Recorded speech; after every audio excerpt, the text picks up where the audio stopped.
Greetings and salutations, everyone. I hope everyone is doing well today on the 1st of October, one of the scariest months of the year. One of my favorite months, actually, because you got Halloween, fall has officially arrived, and that's why it's pretty much one of my favorite months of the year. Anyway, I had something lined up today, and it fell through. So because I feel like I need to put out a video every day for you guys, I scoured my studio for encounters that I have not shared before.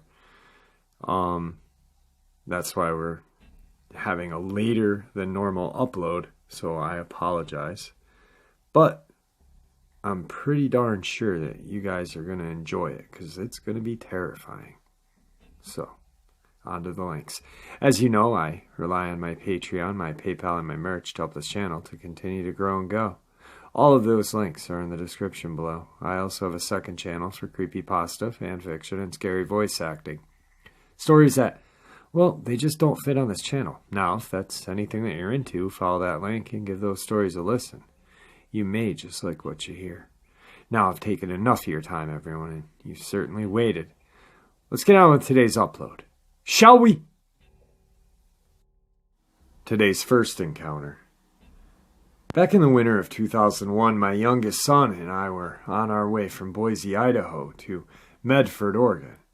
We had taken a car trailer to his old place in Boise in order to haul his non-running Jeep to his new place in Medford.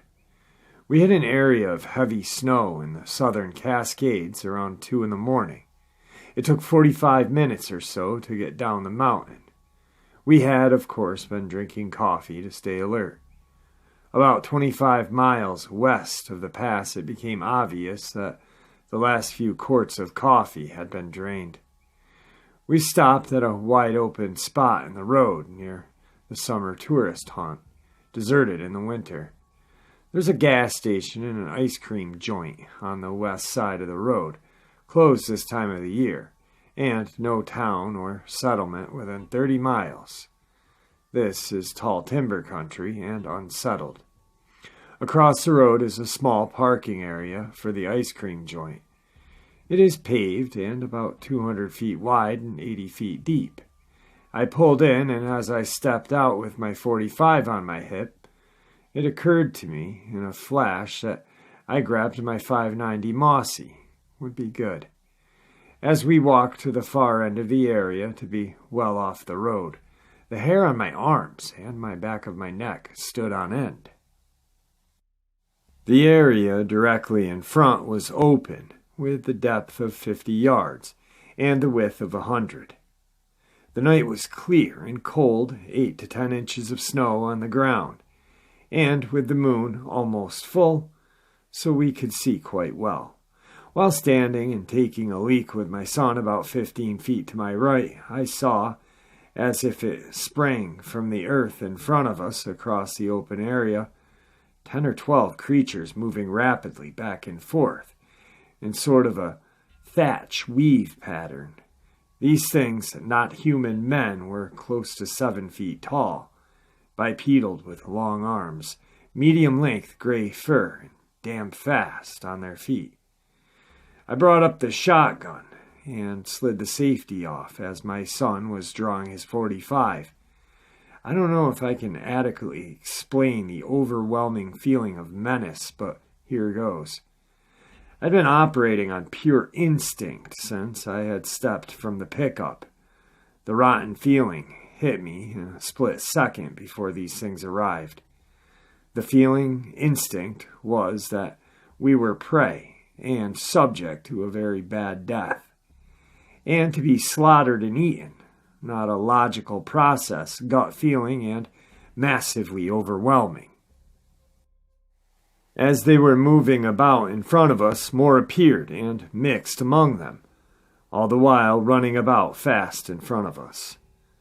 Son and I backing toward the truck, I wouldn't present my back to them, and some of them peeled off right and left in an encirclement movement. They were rolling in fast from the sides now. I could smell and feel their presence. We got to the truck loaded on adrenaline and ready to kill, as we both knew we were in grave danger. We peeled into the truck, locked the doors. I had keys out and ready. As my butt neared the seat, I had the engine lit and transmission in gear, gas pedal mashed in one motion. Adrenaline is great stuff. As we fled, something very close by let out an ululating scream of rage and pain. I believe one or more of the group had gotten really close to us in their pursuit, and I ran over the foot of one. Yeah, they were that close. We rolled onto the highway, and I told the son to watch the bed of the pickup as well as the trailer. He already was indexed to the rear with the shotgun.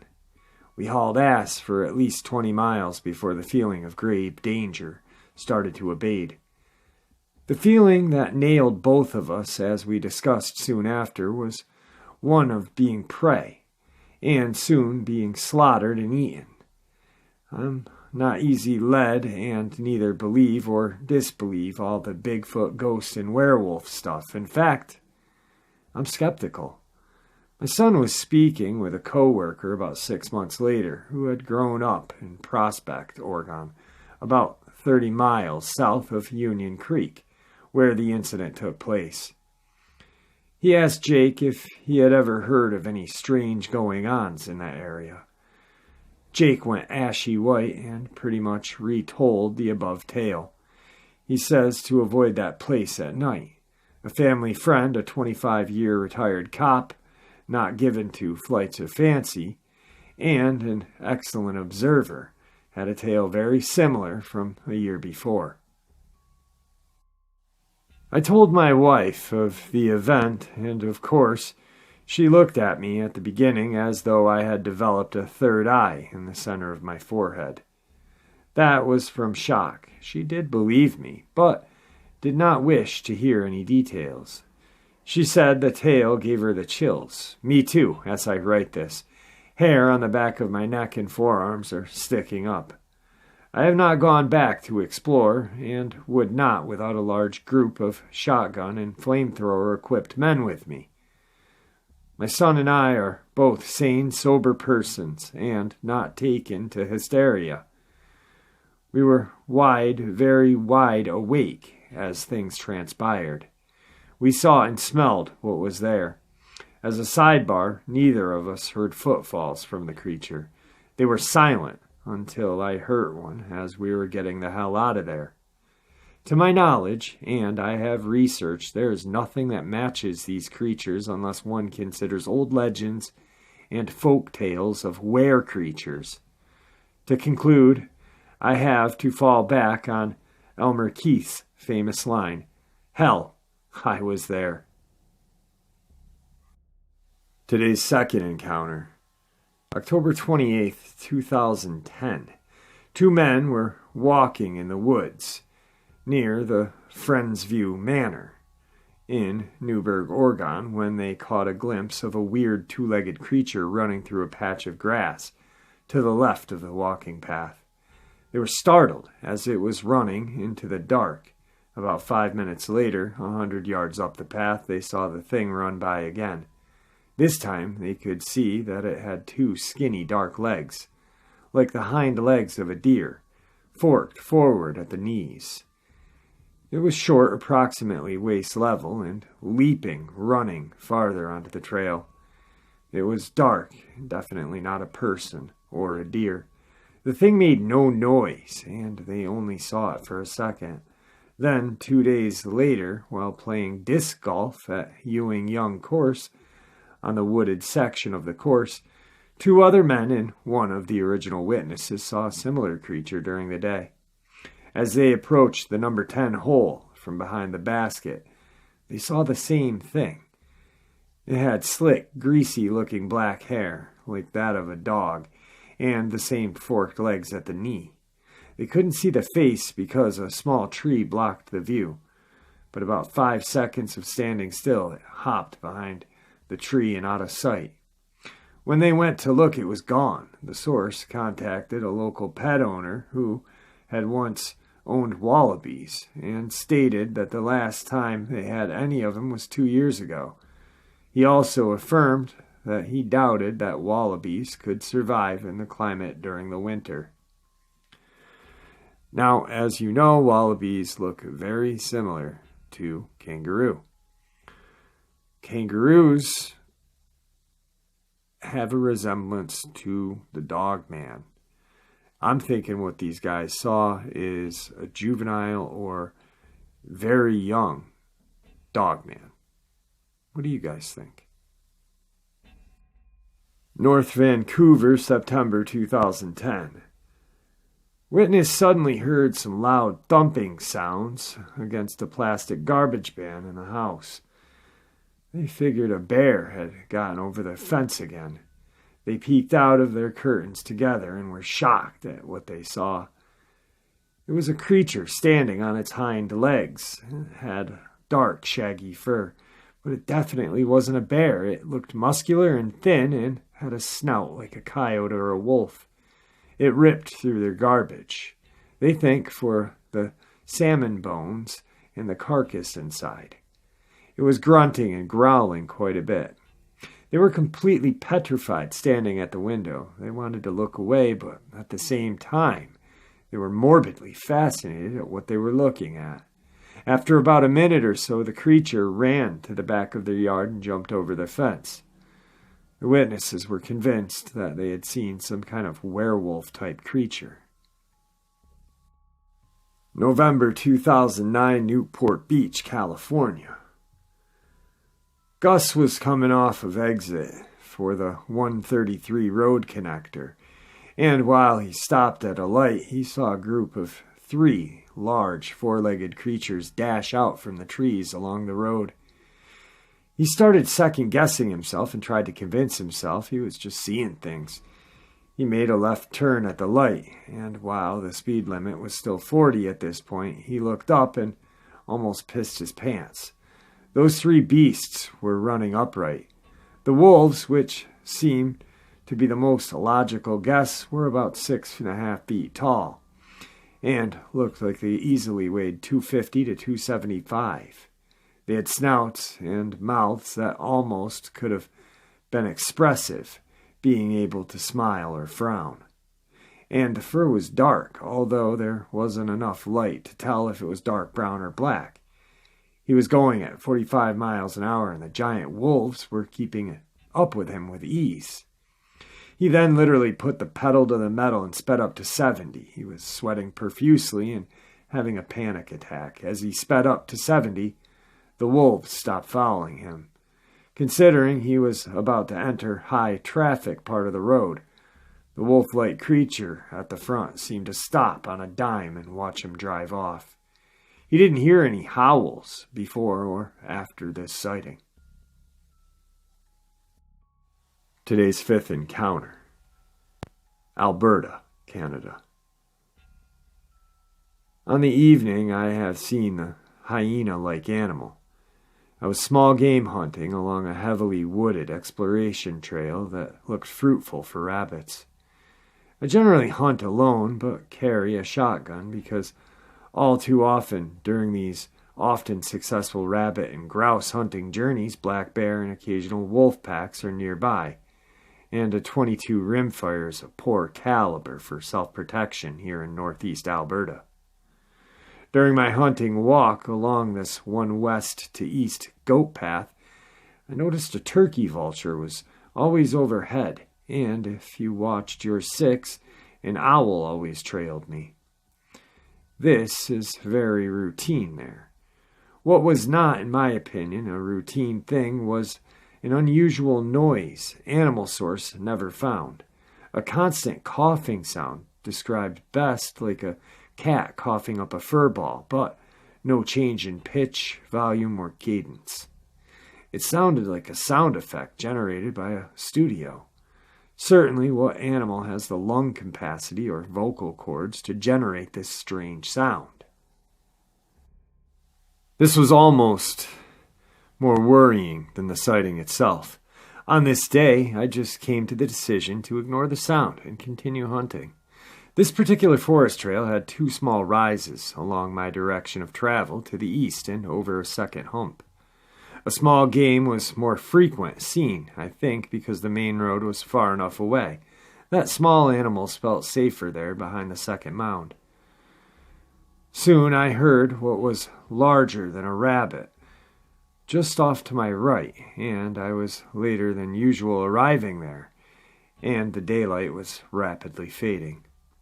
Thankfully, this was at the intersection of the 2 trails, and I seated myself on a large rock on the opposite side of the trail, and sat looking in its direction with my trusty shotgun across my lap. I felt very confident in my ability to protect myself, and I always kept 2 shotgun slugs really handy to swap out the bird shot in my over-under, just in case I had a bear encounter at close range.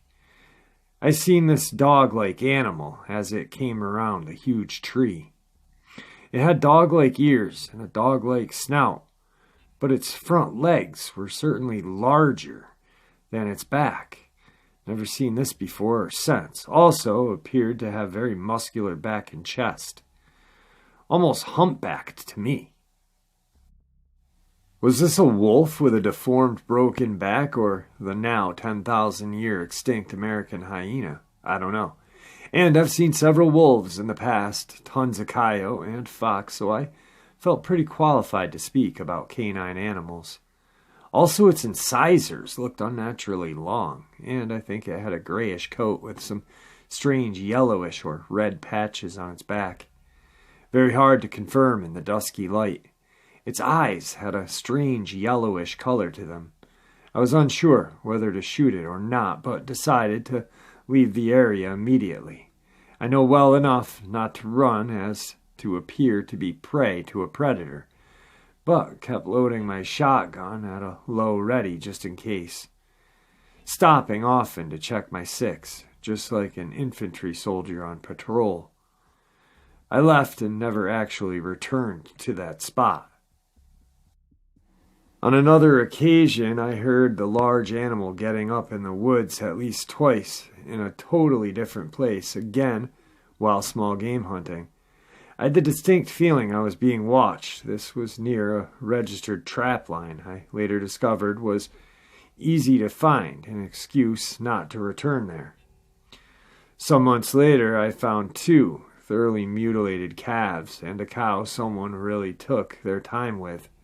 Again, at a different location, about 10 miles from here as the crow flies. The cow had an ear tag, and I reported it to the RCMP. They tell me, in a later phone call, this incident was forwarded to the local livestock inspector.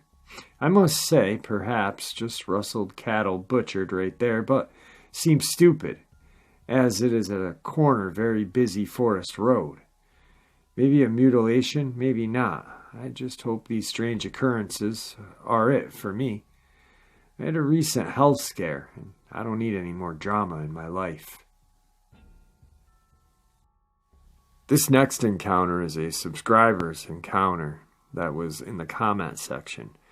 I reached out to the person and asked them to please email me.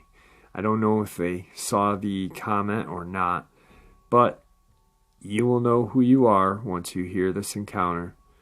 Please contact me. I'd like you to come on the show and share this encounter with me and everybody else, please.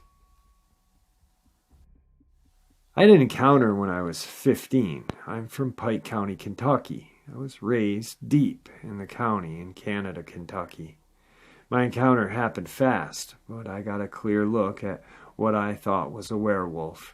I really believed a neighbor was a werewolf for years. I told only a couple of people about it. I'm 38 now, but I was deer hunting in November.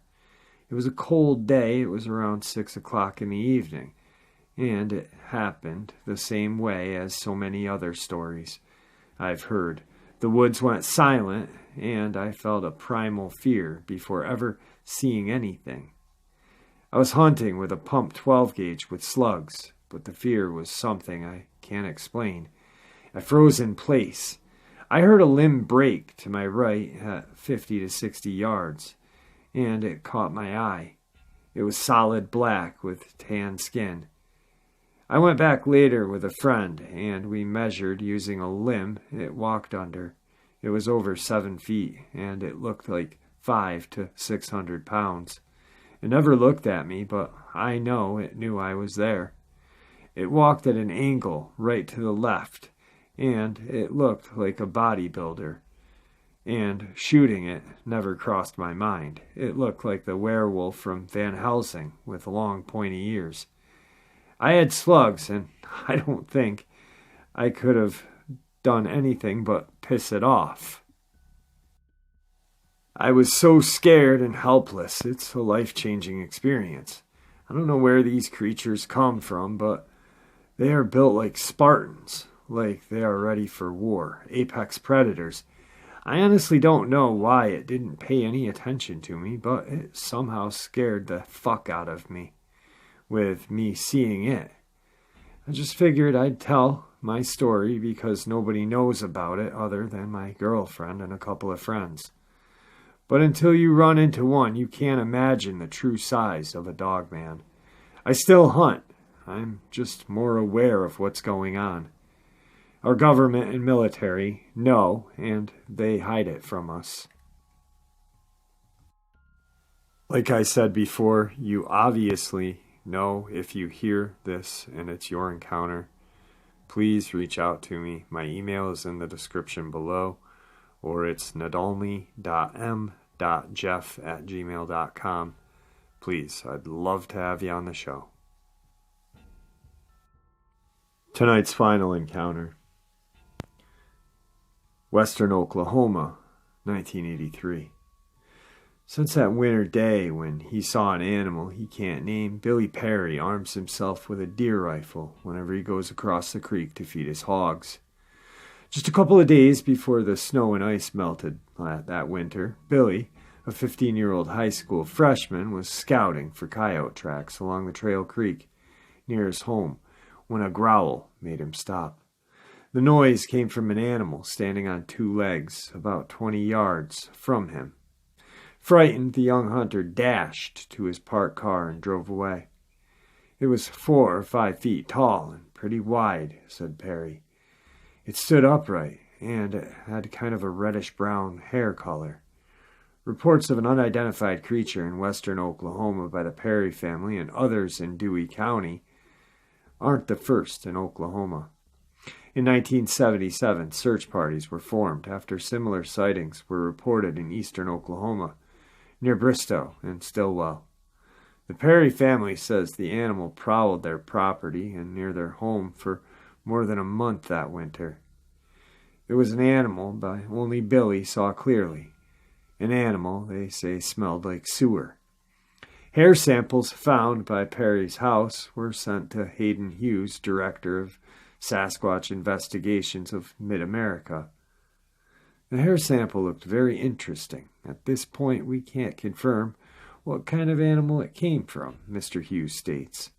He said an investigative sample is being forwarded to the Oklahoma State Bureau of Investigative Forensic Lab in hopes for analysis. I feel it's just a matter of time before Bigfoot is captured alive. About a week later, Billy's 2-year-old sister, Melissa, became hysterical when she was frightened after seeing a bear in the window of her room. Mr. Perry and his son immediately got out their rifles and circled the house, each going a different way. They both smelled the odor like sewer, but they didn't see an animal. A few days later, while hunting for coyote, Perry heard a barking noise, and then he saw a coyote cross toward a strange animal. But he couldn't get a clear shot at it. When the coyote arrived at the place where the animal was barking, there was a short, terrible fight with growls and screams. The coyote only yipped a couple of times, he relates. There wasn't really much of a fight. The coyote didn't last long. The next day, Perry found the spot where something had made short work of that coyote. There were assortment mounts of coyote hair in the spot, the size of a card table. The animal had to be pretty quick, as he caught the coyote in the open place, and the visitor on Trail Creek came back again and again.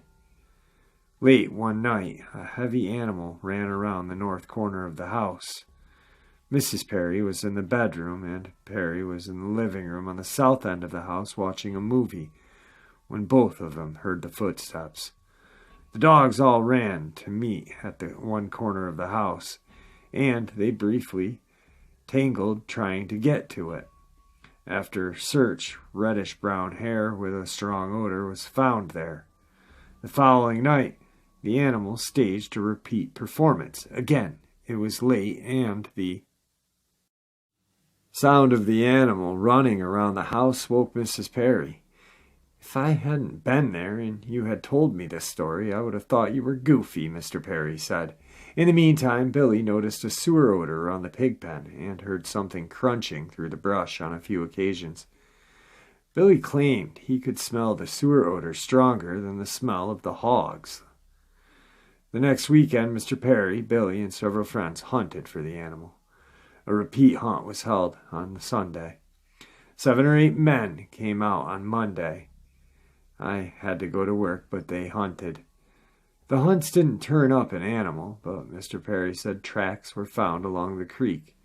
A month and a half later, and a little more than 40 miles southwest as the crow flies, Alex Inman of Radin and his son-in-law, George Springer of Roger Mills, saw an animal they said they can't explain. The 2 men were feeding cattle southwest of Cheyenne on land that had been largely undisturbed by human habitation when they saw an animal that one of the men described as bigger and broader than a dog would be. The dark-haired animal didn't have much of a neck. Its head was pretty much set down on its shoulders. Mr. Inman stated it walked on all fours. The cattlemen pulled up in the pasture and started honking their pickup horn to call the cattle in to feed before they saw the animal. They only got a glimpse of it broadside before it headed directly away from them, he said. Springer said it didn't seem to be afraid of them, and it wasn't in a big hurry.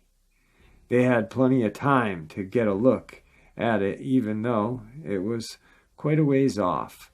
While moving off on all fours, it stood a foot taller than a coyote would be, and a hell of a lot wider. It didn't look like anything I had ever seen before. It was dark brown and wide. It wasn't fuzzy or furry, but slick-haired, like a pig. It was kind of smooth moving. It didn't bounce anyway. It was fluid. It was pretty heavy and had a pretty big body. The 2 men watched the animal until it disappeared into the heavy brush. People won't mention seeing things for fear of being laughed at. Genevieve Sasser of Cheyenne. But she says that about 5 or 6 years ago something was digging at the foundation of her home near Cheyenne one night.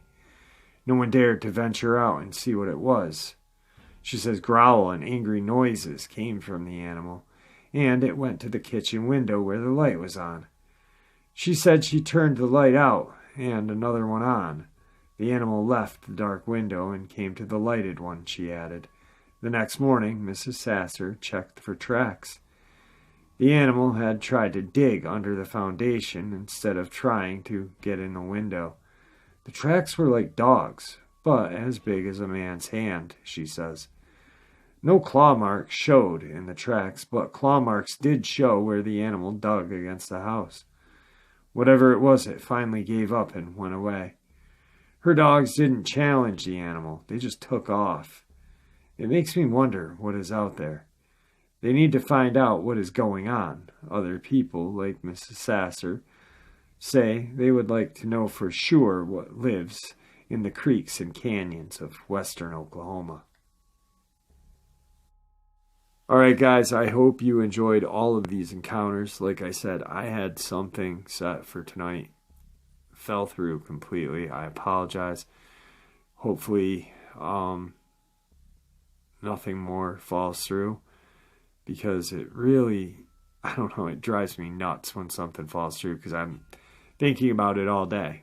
And I'm still focused on doing the audiobook. So when something falls through, I usually don't get notified until about an hour before I'm supposed to make a call or someone's supposed to make a call to me. And that's when the shit hits the fan. I have to go and look at encounters that I have that will fit together. I don't know. It's a rough one anyway, guys. I hope you enjoyed today's upload. I will let everyone know that the audiobook is coming along really good. I'm really happy how everything is just progressing. Like I said, I had to break some bad habits in order for it to pass approval and this and that. So I think the narration's going to be good, but the book is that much better. So I'll let everyone know when it's out. I'll put a link in the description below for it. That's about it. Thanks, guys.